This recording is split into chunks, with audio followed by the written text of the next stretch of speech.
Welcome to Two Old Bloggers, Vikings faithful. It's Super Bowl Sunday, and while the world prepares to watch the Patriots and the Seahawks battle for glory at Levi's Stadium, we're diving headfirst into the purple chaos that is the offseason here in Vikingsland.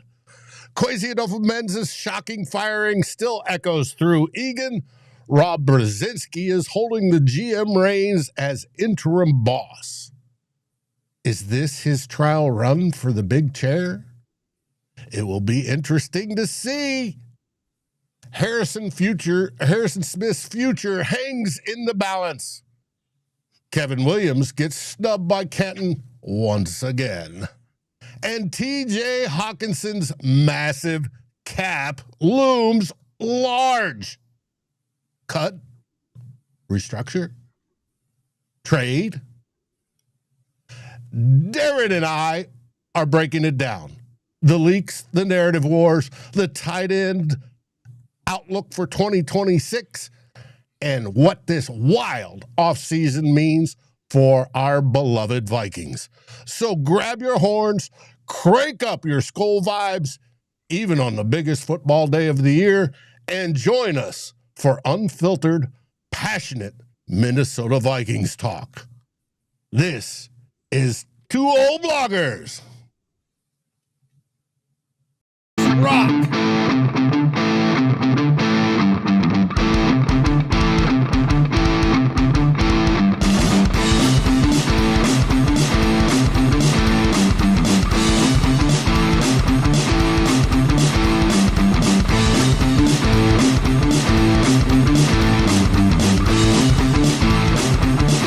Vikings First and SKOL presents This Week in Vikingsland with Darren and Dave, your two old bloggers.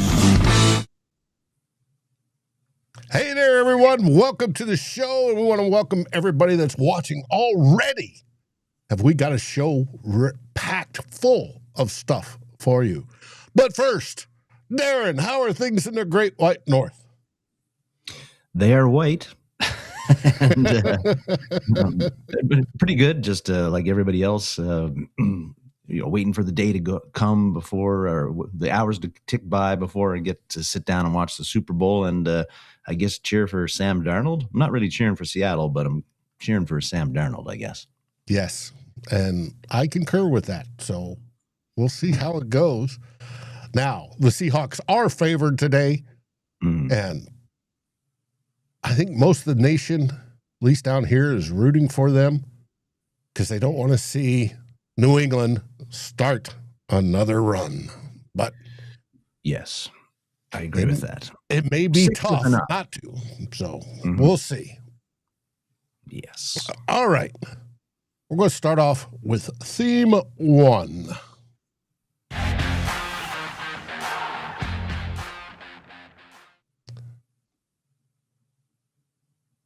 This one is about Rob Brzezinski, but it starts off with Kwesi Adofo-Mensah losing his job.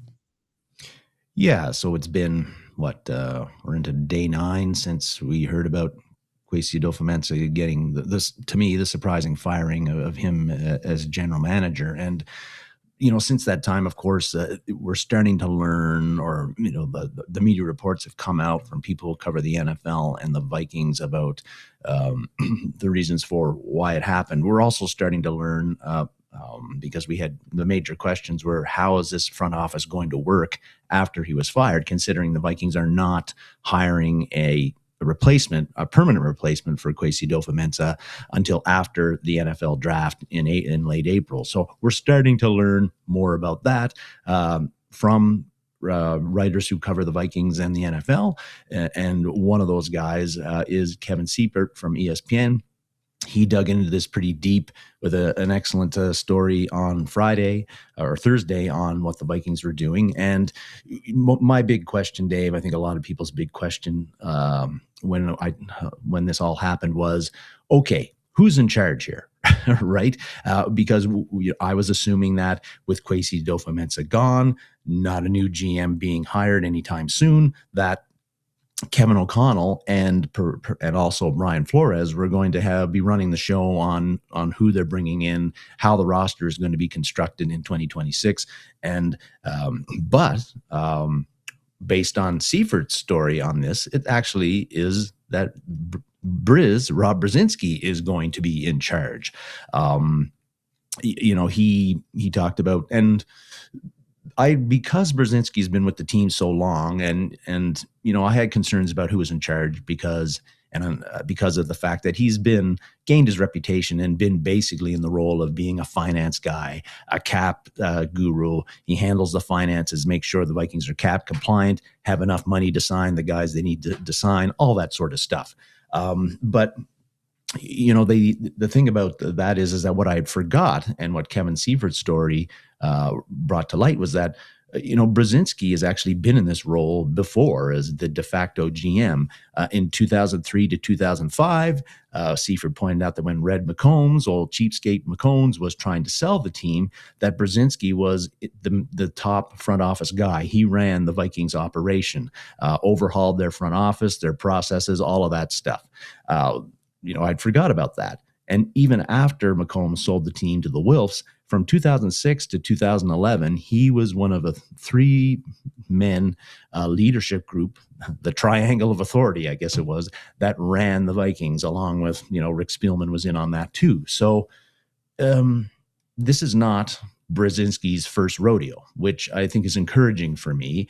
And also, what that also says is, he's been with the Vikings 27 years now. He's he's got great standing in the Vikings organization. He's highly respected throughout the NFL.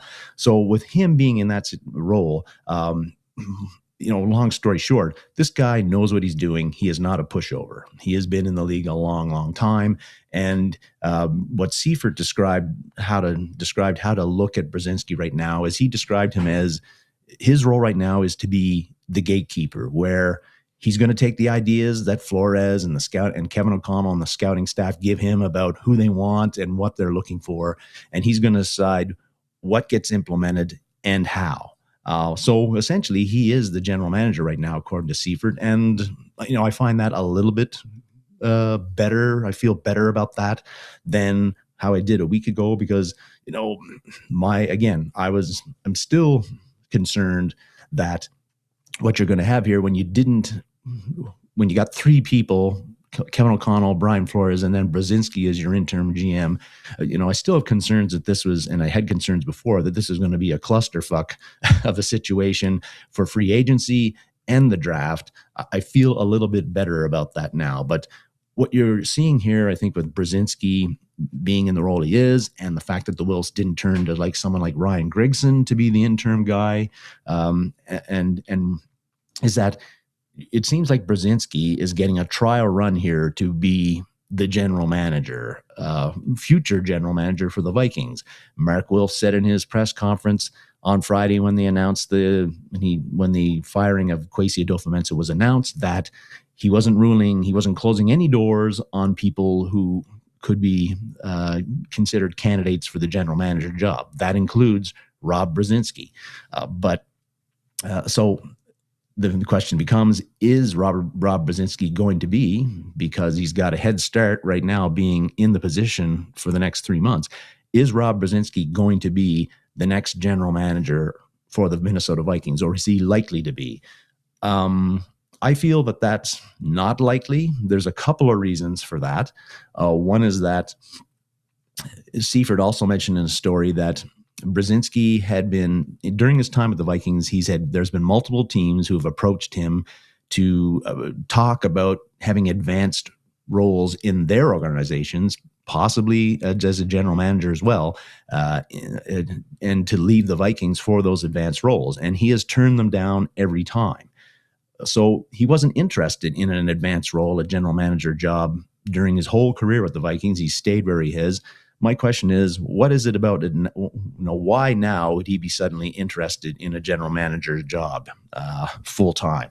I don't know if that, I just don't see that. And I think Tyler on your show Friday, he talked about this, and he said he didn't think that Brzinski is interested in the GM job either. So, we'll see about that. I think the other thing that makes this hard for me to think that Brzinski is going to be the general manager is,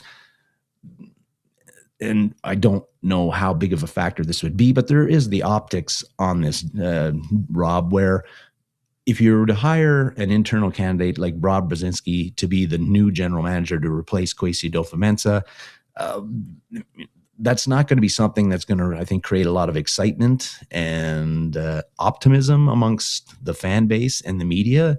It'd be kind of like you're hiring, you fired your coach in midseason, you hire an interim guy, and then you keep the interim head coach after the season is over to be your head coach going forward.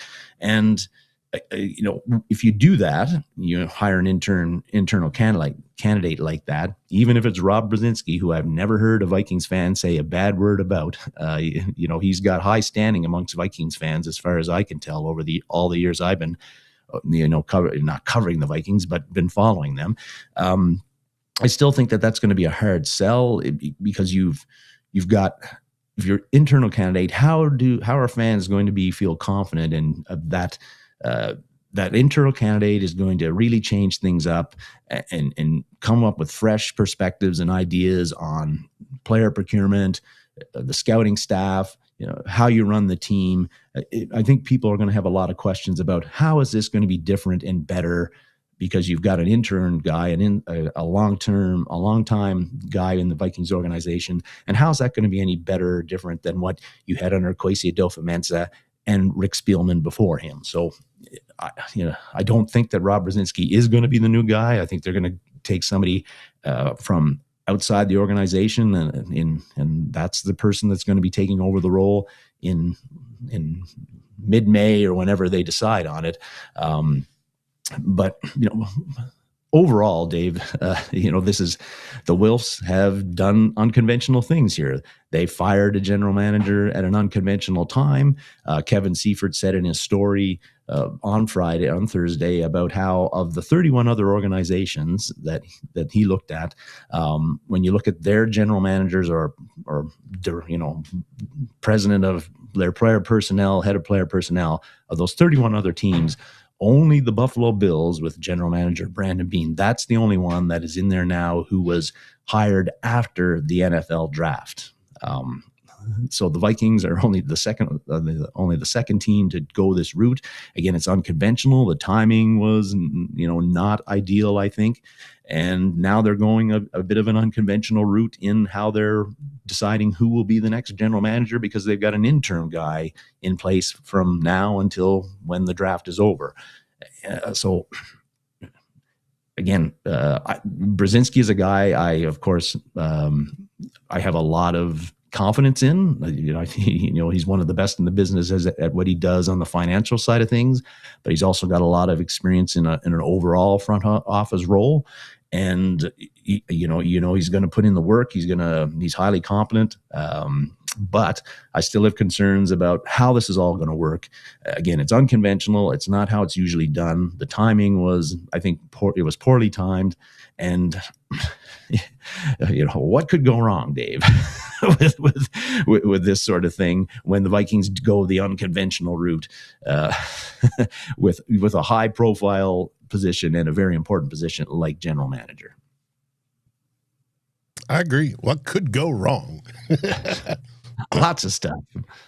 It's the triangle of authority all over again. Now, does that work? There has been an example in the NFL, and I forgot what it was, where the coaches have the say on the player acquisition. And we've known in the past where coaches have had to say. And you go the biggest extreme, you have Bill Belichick. But does it work? Is it the normal way? The normal way is to have football guys, whether it be coming up through scouting departments, i.e. they're usually college players that become scouts generally, or coaches to do that. Is that going to work? Or is this setup going to work versus the traditional way. The traditional way obviously does work. That's why it's the traditional way. Mm-hmm. I don't know. Now, question to me is, what does this do to make Vikings fans excited for 2026? Mm-hmm. How is Brez going to navigate free agency and the draft to show improvement, to get some players that are going to up the optimism level of Vikings fans? Now, we're in the offseason. The offseason is for building optimism. That's its purpose. But do we have the right setup to do that right now? And will changing Brez after the draft, if that's indeed the way the Wilfs go, be the right answer? And how will that affect KOC and B-Flow? Are they going to be the ones that pay the price for the new guy? Because the new guy is going to come in, and what does every new GM want to do? He wants his own coach, and he wants his own quarterback. Yep. And those are the two most important spots on the team. So I find it interesting. It's going to be interesting to watch no matter which way this goes. Hopefully it goes well, but we still have a few months to find out. We do, and you forwarded me a piece. I'd encourage people to read it if they're paying for the Star Tribune. But Ben Gessling had a piece on why the Vikings are doing what they're doing as far as not hiring a GM now, which provides some solid arguments about that. And like bringing in a new, timing was part of the issue because they waited so long to do it. By the time they would get a new GM in, they'd only have a week to get settled, and then they're diving right into free agency. Not ideal. And the other part's a bit about how a new GM isn't going to drastically change the scouting staff at this time of the year anyway, because they've already been working for many months on that and on free agency. And that typically gets done after the draft in April when the scouts contracts expire, that sort of thing. So check that out if you're kind of wondering why the Wilfs did what they did. We didn't really get into it in this section or last week either, but there is some logic to it. But I just feel, again, the unconventional nature of it, like you said, the traditional way is done that way because A, people are comfortable with it, but also B, it has worked in a lot of cases. Some comments there about free agency and would players come to the Vikings when they don't have a GM in place. One thing to remember is that Brzinski is always heavily involved in the free agent signings and is in on the meetings with the players. So he's very comfortable in this situation. And I have heard this week that he's got a great reputation with players around the league. So I think he's an asset to have in that room, and he can close the deal. I think he's done that in the past. And also Brian Flores and Kevin O'Connell are going to be in on those meetings too, and they're part of closing the deals as well and convincing players to come there, and they've been able to do that the past 3-4 seasons. So I'm not so concerned about that.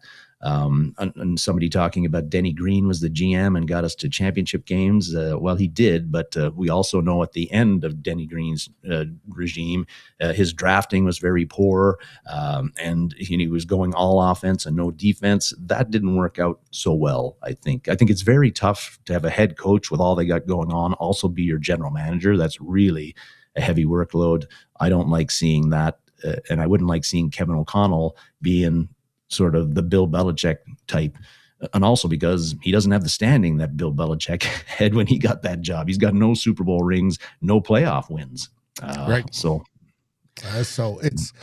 it's interesting. And T-Bass, the $40 million over the cap, that'll be resolved by draft time. We'll be back under. Now, Will, 2027, how far over the cap will we be? Will be the question at that point in time. And it's a great question.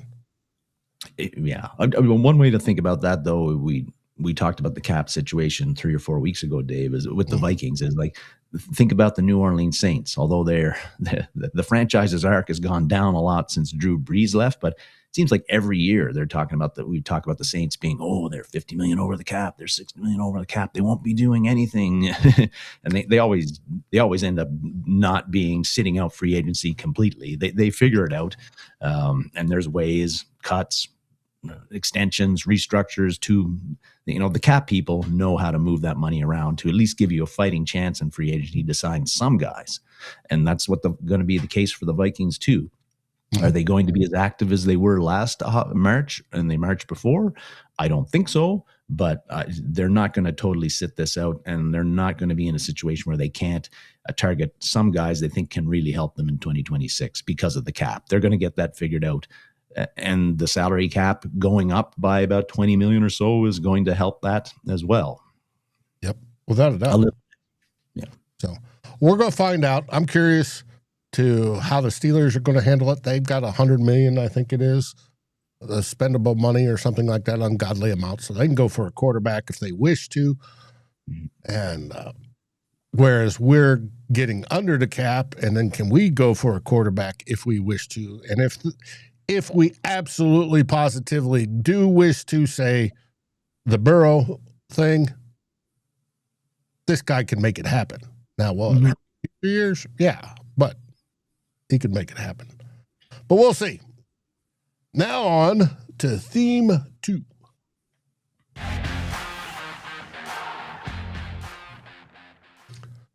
This week in Vikingsland. Or TWIV, as I've started to call it, as an acronym. Yeah, I don't think that's very catchy, but it's not going to catch on. But anyway, I started calling it TWIV. Yes, bit of a shorter segment this week, but that's not so bad. But I want to stick with the general manager theme, Dave. And when we're talking about, again, we're over a week since Kwesi Adofo-Mensah got fired. And the big questions when he got fired. Still kicking this dead horse. Yes. Yes. Well, I don't think it's dead, right? It's still alive and well in some ways. But when it happened, the big questions are always, why'd you do it? Why'd you fire the man? People in our comment sections have been calling for his firing for several months now. But anyway, why did the Wilfs do it? We're starting to, as that's happened over the week, the various media reports on that, we started to get a flavor for why that happened. But I feel that the flavor was very much Vikings centric, or on the Vikings side of it, because you started all the media reports, and I think talked about friction and tension in the room. Most of us, I think, have watched the Adam Schefter video that came out when he announced that the Vikings, he broke that the Vikings had fired Kwesi Adofo-Mensah, and he talked about how one source had told him that things had gotten ugly in Egan. And again, all of these stories and the nuggets of information and the little details that have been coming out about the dynamic between Kwesi Adofo-Mensah and everybody else in the Vikings front office and Egan and the coaches, you've had unnamed sources have been leaking information to these reporters about that situation. And what I feel they have done, in the most part, have, with the talk about the dysfunction and talking about how that the coaching staff and other people in the front office had lost faith and didn't have confidence in Kwesi Adofo-Mensah, perhaps from day one, that he could handle the job. I feel like this is, the Vikings have gotten a narrative out there. They got it out early through various leaked sources that have, thrown a lot of shade on Kwesi Adofo-Mensah and made it seem like he was in over his head from day one in that job, and I bring that up just because, Dave, it's when you have a firing of a high profile position like this, it's interesting to see how organizations who have done the firing, and they fired a guy who, despite all your, whatever complaints you had about him, under his leadership, the Vikings had the 5th best winning percentage in the NFL over those 4 years. So it wasn't like they were the Saints or the Panthers or anything like that. They were somewhat successful. Nor the Browns or the Jets. Yes. Yeah. And Andrew Barry in Cleveland still has his job as general manager, even though the Browns have not made the playoffs in the past 4 years. But anyway, I digress a little bit. But it is interesting to see how, though, those organizations, they try to justify through these league sources and justify, why they did what they did. And in this case, it looks like the Vikings, people inside the organization, have been trying to get out in front and protect the shield a little bit there with the Vikings. We haven't heard what Kwesi Adofo-Mensah's side of the story has been on this. I don't think that we will hear it from him. He hasn't granted any interviews since he's been fired, and I think that he'll be, if he ever does, I don't think he's going to say a whole lot about it. But maybe his camp did actually start getting some stuff out and try to push their narrative, because this week, Tom Pelissero from the NFL Network, guy who covered the Vikings long time himself, he came out and kind of refuted all of that narrative quite strongly this week about the dysfunction and tension. He called it complete nonsense in a couple of his appearances. One was on the Rich Eisen show, I believe, and he backed that up by saying that in his time, where he used to be a writer for the Vikings with ESPN Online, he said that he's plugged in with the Minnesota Vikings. He's got a lot of contacts in the organization, and he felt this was complete nonsense. So I think, I thought that was a very interesting, and that was a strong, I wouldn't say defense of Kwesi Adofo-Mensah, but he's got a different view of how the organization went. He feels there was no dysfunction between Kwesi Adofo-Mensah and Kevin O'Connell. They disagreed on things, but they got along just fine. So that's a different narrative now. Maybe that's getting pushed by Kwesi Adofo-Mensah. Also this week, I was listening to the O-Line Committee podcast with Phil Mackey and the former Vikings offensive lineman Alex Boone and Jeremiah Searles. And they brought up that nugget that came out from a leak source about Kwesi Adofo-Mensah having taken 2 weeks off of training camp on paternity leave, which got a lot of play and raised a lot of eyebrows amongst media, fans, and NFL and the NFL community. And although they had a player's perspective of this and said that is odd, and that's not something that probably would be looked on favorably by players on the team, they also felt that it was almost character assassination by the Vikings to have somebody to have that leak out. They felt it was unnecessary. So I thought that was an interesting take too. And again, just kind of shows you how teams, after they fire a general manager, try to position themselves as having made the right move, and they did it because things were going sideways and they had to get rid of the guy. Just thought it was kind of an interesting week of all those things filtering out, and how both sides are trying to get their story out or not, and how that shapes how we talk about the issue. Well, the team wants to come out as the good guy in this situation. Yes. They don't want to come out as the bad guy. And that's normal behavior. So it is what it is. Mm-hmm. Sure is. But it's going to be interesting once Quasi's story comes out, eventually. Mm-hmm. If it does. Just like I'm still waiting on Zimmer's to come out. Hopefully somebody writes a book with him. You think Zimmer would be interested in that, though? I don't know. Yeah. I don't know if callers approached him and say, hey, Mike, let me come in the summer and let's put together a book. But we'll see. Mm-hmm. I do want to welcome Sarah.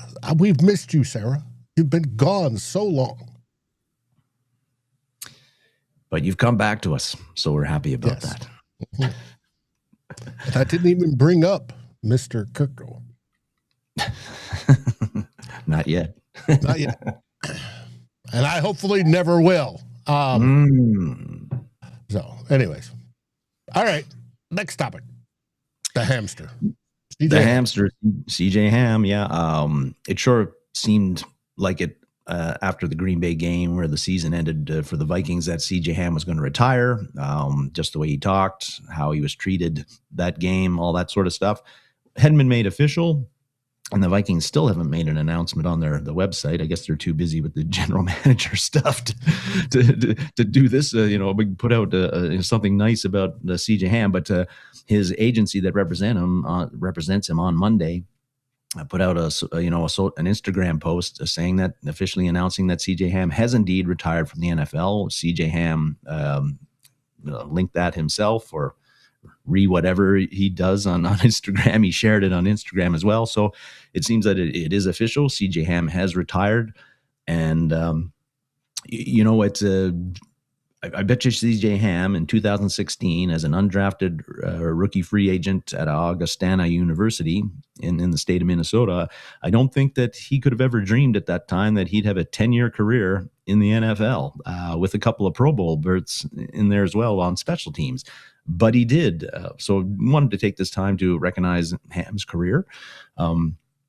He's a player. Of course, we know that his main job was to block and play special teams. That's what he did for most of his 10-year career.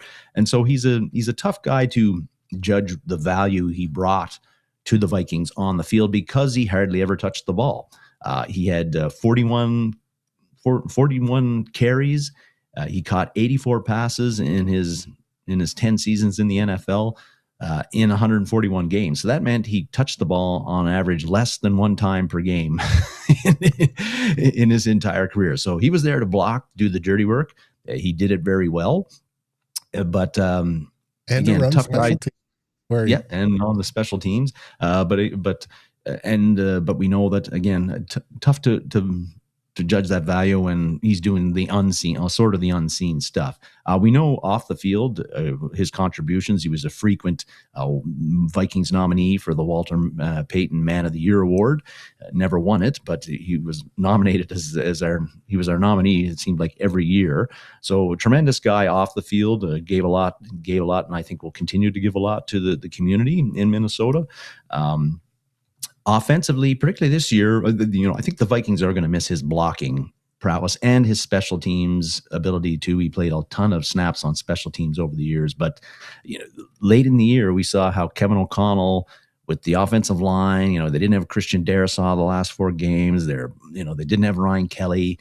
He really leaned on CJ Ham to be an extra pass protector in a lot of cases late in the season, and CJ Ham did that very well. So that's something that they're going to have to figure out how to replace.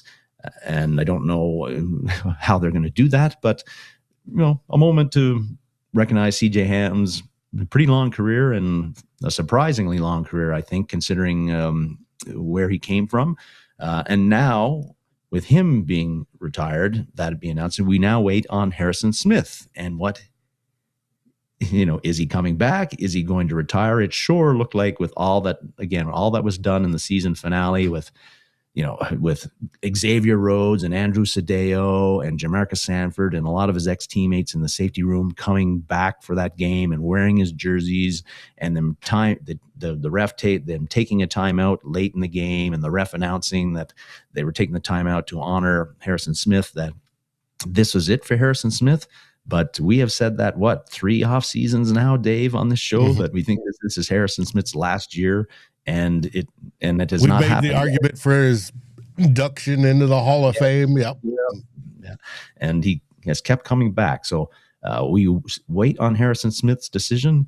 I think it's got to come pretty soon, because again, you got free agency coming up. If Smith isn't coming back, well, there's a hole in the secondary that they got to fill, either through free agency or the draft or both. But in past off seasons, we have not heard from Harrison Smith either during those things. So we await this decision, a very important one for Vikings fans. If I'm B-Flow, if I'm not scouting future talent, I'm up with Harrison in his place, cooking him a steak or something and talking football. Right, yes. So it's going to be interesting to see. We wish CJ Ham all the best in his retirement, and he is a Minnesota native. And we hope his whatever he does next goes extremely well. And then we'll wait on Hitman to make his decision to go along with it. So we'll find out. Now, We but will. speaking of great players, Kevin Williams, who made it to the finalists list, Top but 15. was not Yeah. selected, which I fully expected not to happen, was snubbed again.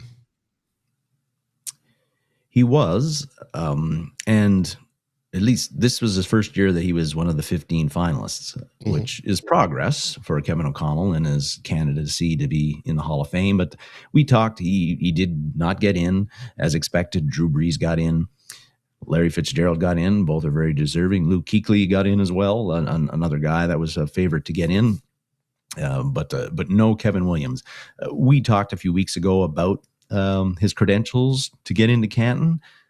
And we also talked about some of the things that were working against him. Well, two things, really. One was that, no Super Bowl rings, which is always a big factor, and not even a Super Bowl appearance, I believe. And also that he wasn't, even though he was an All-Pro 5 times, considered one of the best defensive tackles of his era, was named to the All-2000s team by the Pro Football Hall of Fame. He wasn't like a super marquee player, and the Vikings were a pretty mediocre franchise for a lot of his career with the Vikings. So those two things, lack of national recognition and lack of Super Bowl rings, which leads off into the national recognition, that was going to hurt him this year, and it's hurt him in previous years, and it's going to continue to hurt him in the future. But, because again, Vikings fans know how good he was. When he's certainly as good or better than, I would say, just about every defensive tackle who's been elected to the Hall of Fame in the past 20-odd years. But he's going to have an uphill battle to get in there because of the reasons I just mentioned. The Super Bowl ringless player that he was, not his fault, and also the name recognition. When you're somebody who plays on a team that's on national TV all the time, and you win a couple of Super Bowls, it just writers know more about you, they remember more about you, and it helps in your Super Bowl, in your chances of getting in the Hall of Fame, opposed to guys who were just as good or better and played on teams that didn't play on national TV and on Sunday Night Football every week, every season.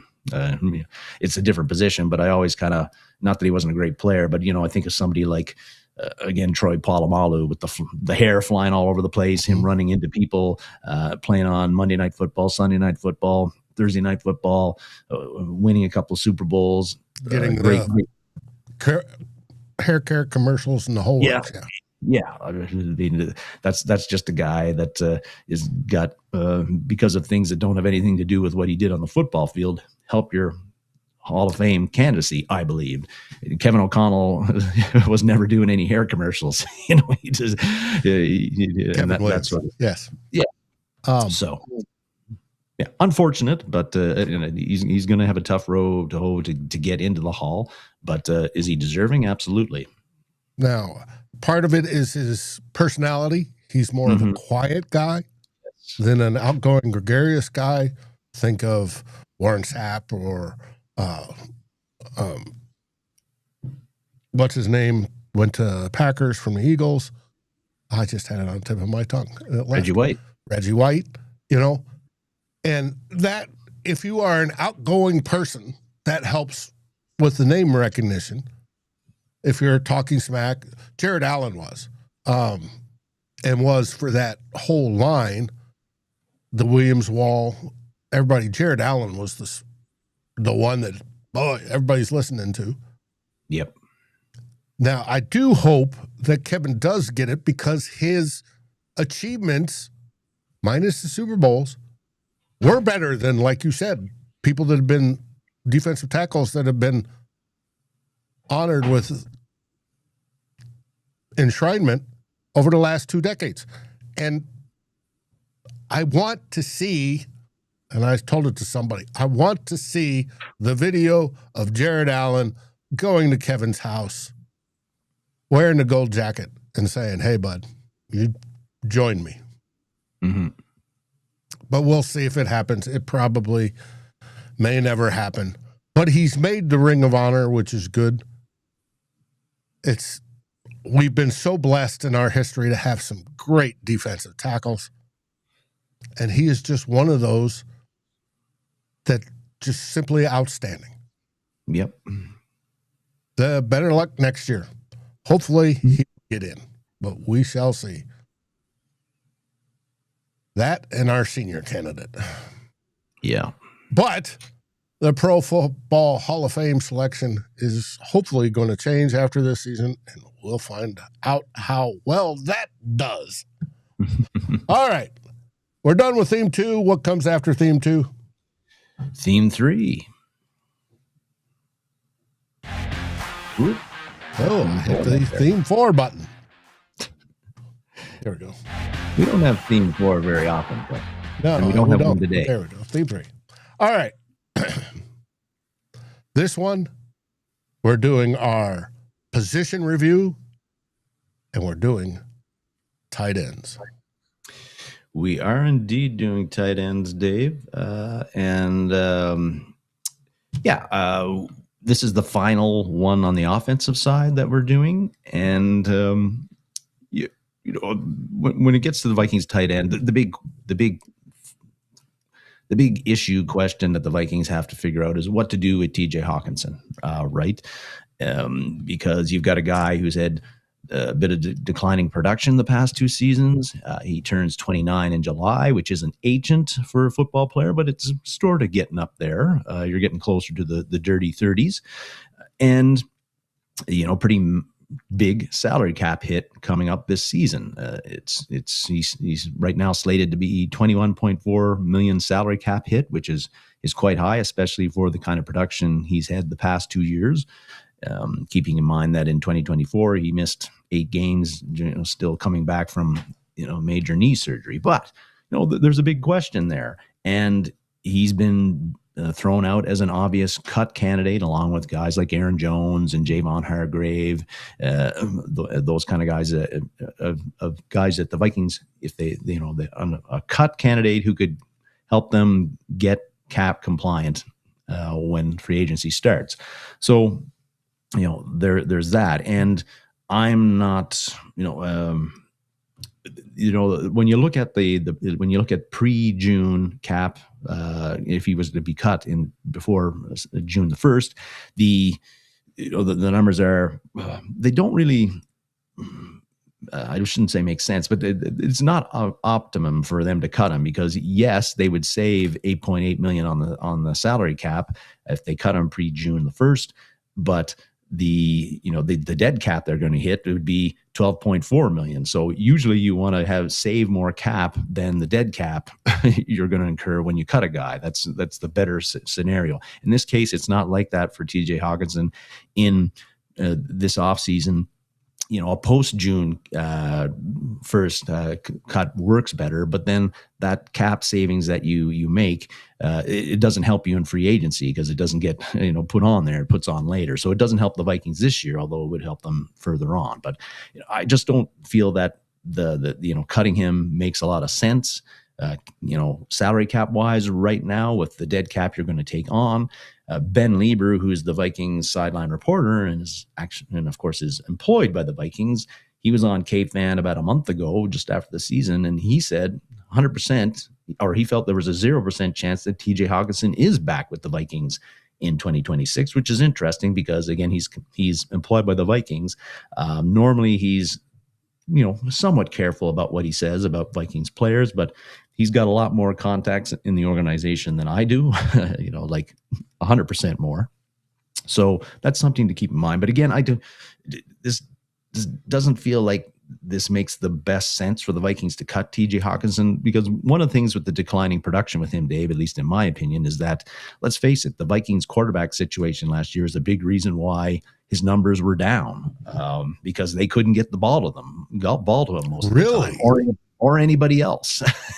And also because of the offensive line juggling and the quarterbacks holding on to the ball too long, particularly in J.J. McCarthy's case, he was asked to chip on a lot of times, or even just stay in as a blocker the whole time, way more, I think, than he has in previous seasons with the Vikings, and that impacted his production too. He was sometimes, that half a second or longer getting out into his routes. And so he just was asked to block a lot more and help on that. And that impacted his production. Well, I feel the thing that makes sense with TJ Hockenson is I really feel like he still can be a productive player. I think in any new quarterback that comes in, particularly a veteran guy, which we know the Vikings are going to bring in, they're going to want and they're going to make use of a tight end, a good pass catching tight end like TJ Hockenson. If Mac Jones were to get traded to the Vikings and come in and win the starting job from JJ McCarthy, and I think that's a decently possible scenario. Mac Jones, it doesn't have a big arm. He likes to throw into the intermediate parts of the field. He's going to make use of a tight end like TJ Hockenson quite liberally, which is going to help TJ Hawkinson's production, or even Kyler Murray. In the past 2 seasons, he's thrown the ball a lot to Trey McBride, who is, a tight end who works the intermediate parts of the field. So, I think, any veteran quarterback that comes in is going to want and need a quality pass catching tight end. And TJ Hockenson is that guy. So I really feel that, this is an issue where the Vikings look to restructure, lower his cap hit this year, keep this relationship going for one more season, and then see where it goes in 2027. I think that's what they're going to do. They know what they have in TJ Hockenson. Yes, he's expensive, but there are ways to address this contract-wise if he's willing, and I think he would be willing. With TJ Hockenson, though, if the Vikings were to move on from him, Dave, I think the tight end class for free agency right now is actually pretty deep. You've got Kyle Pitts in there. You've got a bunch of other guys. You've got Okonkwo from the Titans. You've got Cade Otton from Tampa Bay, who's out there. A little bit lesser guys like Daniel Bellinger from the Giants. Isaiah Likely from the Ravens is scheduled to be a free agent. Even kind of an old fogey like David Njoku is set to be a free agent out there. So there are options. With Pitts, though, he's coming off a career year, right? Finally kind of realized his potential when he was a top 10 pick in the draft a few years back. If he gets out of Atlanta, he's going to be hellishly expensive. I don't see the Vikings being in on him at all. Cade Otton, I like him because he's younger than TJ Hockenson. He's just coming off a pretty productive year. But because of that, I think he's going to be fairly expensive too, wherever he signs. And if you get him in, he's just had the 1 year where he's been really productive. Are you really getting any better signing him than if you just keep TJ and restructure? I don't think that you are. Isaiah Likely, though, is a guy that really, really interests me if the Vikings were to move on, because he was injured a fair bit last year, didn't have his biggest season. I think that he might be, because of that, a little undervalued as a free agent coming into this year. If the Ravens let him go, he might be a guy. I like him. I think he's highly explosive in the passing game, really good pass catcher. Maybe his blocking is a little bit iffy, but I can live with that. I think that he might be somebody who you potentially, depending on where the market goes, you could get good value for money in bringing him in. But essentially, I still think that my gut says that the Vikings are bringing back Hockenson, they're restructuring him, and they're providing whoever's quarterback in 2026 with a dependable, at times a very highly producing pass catching tight end who's willing to do the dirty work and blocking as well. Whether he's really good at it, that's, you could debate that, but pass catching wise, he's somebody who's got a track record of success. You know what you're going to get from him. And I think that that's going to be something the Vikings value, and they're going to look to keep him in place at least for one more year. Well, if they bring in Kirk Cousins, we know Kirk loves to throw to him. Yes, he certainly does. I think that anybody would love to throw to him. But outside of TJ Hockenson, Josh Oliver, his contract is getting a little bit more expensive, the extension they signed this year, but still he's going to be back doing what he does. He's fairly affordable, doing what he does, which is blocking his ass off and catching 2 or 3 passes a game, sometimes a little bit more. I think he's a player the Vikings value. I value what he does on the field. He's good at what he does and then is asked to do, and he's not terribly expensive for what he's asked to do. He's going to be back. After TJ Hockenson and Josh Oliver, then we start getting into some question marks. You got Ben Urasek, Ben Sims, Bryson Nesbitt, and then Gavin Bartholomew, who was the draft pick last year out of Pitt. We didn't really find out what we had with Bartholomew because he had the back injury and he was injured pretty much all season, never saw the field. The other three guys, and thus no picture of him in a Vikings uniform. Yes. So we're going to his University of Pittsburgh days. And then the other three are kind of just guys.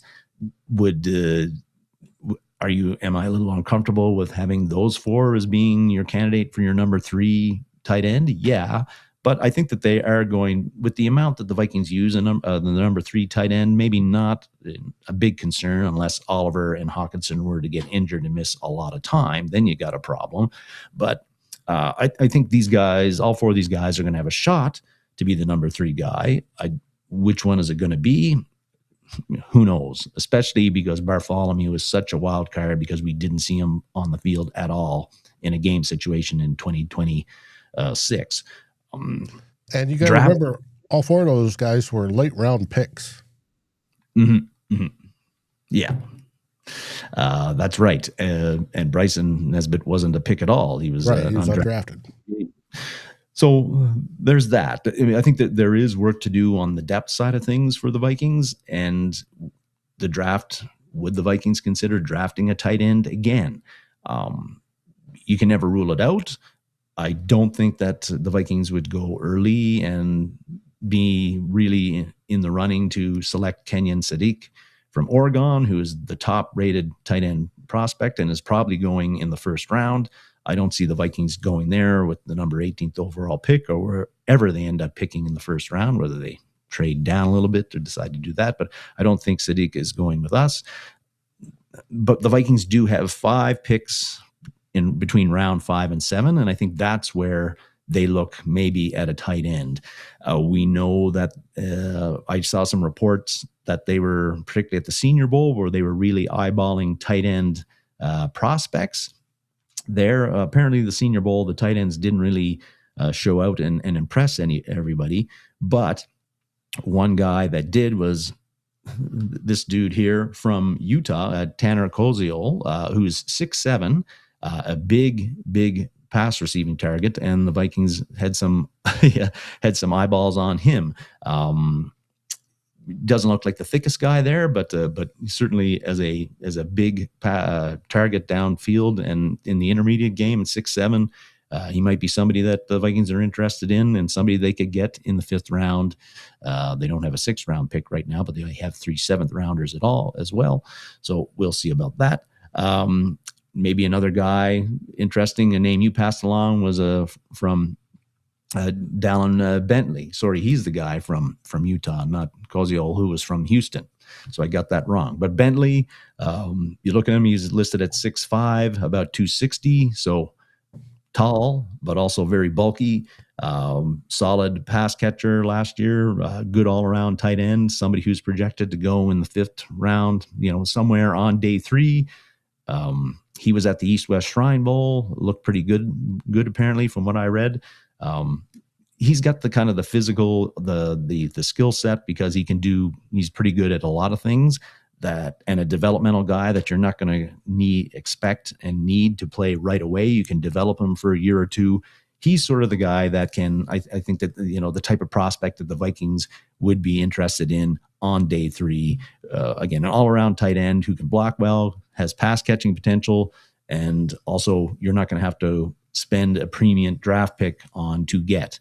So, again, round 5, 6, 7, that's where the Vikings, I think, that's where, if they are going to draft a tight end, that's where it's probably going to come. And as the top 30 visits and the private visits come out in March and early April, keep your eyes on though, what tight ends the Vikings bring in and where those guys are projected to go in the draft. If they get guys again that are likely day three picks, I think those would be ones to really pay a lot of attention to as a potential Viking. But if they're bringing in Sadiq or one of the, the kid from Ohio State who is projected to go second round, third round, I don't think those guys are really going to be in play for the Vikings. But we will learn more as the rumors fly over the next couple of months. Mm-hmm. But you always got to remember, you draft a tight end for their next team. Because it usually takes to year 3 or 4 before they start to get it. And so if you're going to draft somebody, and I said usually, and usually means over 80% of them. If you're going to draft a guy, don't expect much. That's just the nature of the position. And whether you want to go with Sadiq, who Northfield says looks like Tarzan, plays like Jane, I have no idea. It's going to be interesting. I suspect they're going to extend TJ Hockenson, or they're going to rework his contract. Yeah. And we'll go on from there. And we'll have TJ and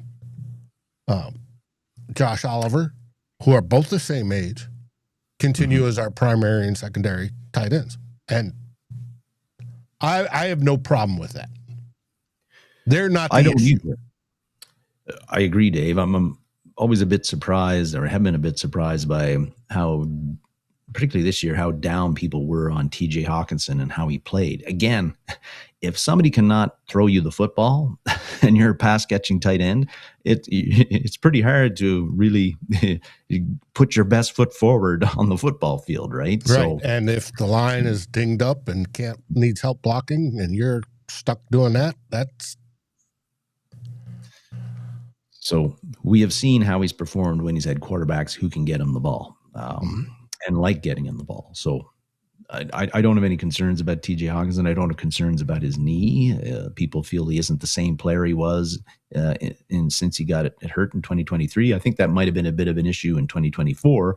But now that he's 2 years removed from that, he's fine. He's fine. But again, if nobody's looking your way when you're open, ask Justin Jefferson how that works out, right? Yep.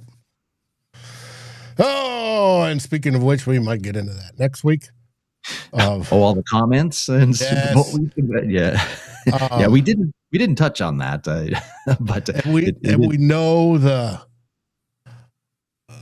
all the comments that happened this week about Sam Darnold and about Kirk Cousins and it's on our radar, folks, and we'll probably get into it next week. It's just, it didn't make it this week, and that's okay. So, Dave doesn't want to talk about Kirk Cousins at all. I do not want to have to.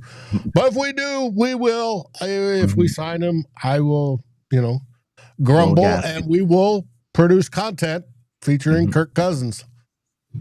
But until then, I don't have to, so I don't want to. Ron says, Judd says, TJ Hockenson looks cooked. I didn't see that, and I'm older than Judd is by a couple of years. I don't see that, but who knows? Judd's a little bit closer at it than I am, so we'll find out. So, what are you going to do? What are you fixing today with the Super Bowl to eat? I'm going to a coworker's place for the party. My contribution will be ordering a couple of pizzas. I won't be cooking anything. Mm-hmm. Okay. Not bad. How about you? I still don't know. I always thought I'd do wings because to celebrate Sam Darnold and the Sea Chickens, but we have a family guest over, and I'm not sure what we're having tonight. So we had pizza yesterday, so it's not going to be pizza. So we'll see. Okay. Yeah, well, you have a few hours to get inspired, Dave, and come up with that. I do. Yeah. And I hope Sam Darnold puts to rest all those ghosts. I agree. Like I don't care if he plays really well and it makes the Vikings look bad. They already look bad. There's nothing that can be done about that. The decision's been made. It's over and done with. Just need to move on. And like I said last week, when he was last year with the Vikings, he handled everything with class and played really, really well, except for a couple of games. Well, 3 games, I guess. The Jaguars game was pretty ugly too, but it ain't his fault. What the Vikings did, right? So I'd rather see him play well in the Seahawks and lead the Seahawks to a victory than see the New England Patriots get their 7th Super Bowl. Mm-hmm. So, all right. Any last words, everybody? I do not, but thanks, everybody. Thanks for tuning in. What do we say? We say SKOL Vikings, baby. We'll be back next week. Are we going at 3 p.m. Mountain Standard Time next week? Yeah. Starting next week, we'll be at 4 p.m. Central, 3 p.m. Mountain on Sundays. And we say, SKOL Vikings! Thanks for joining us. Mm-hmm.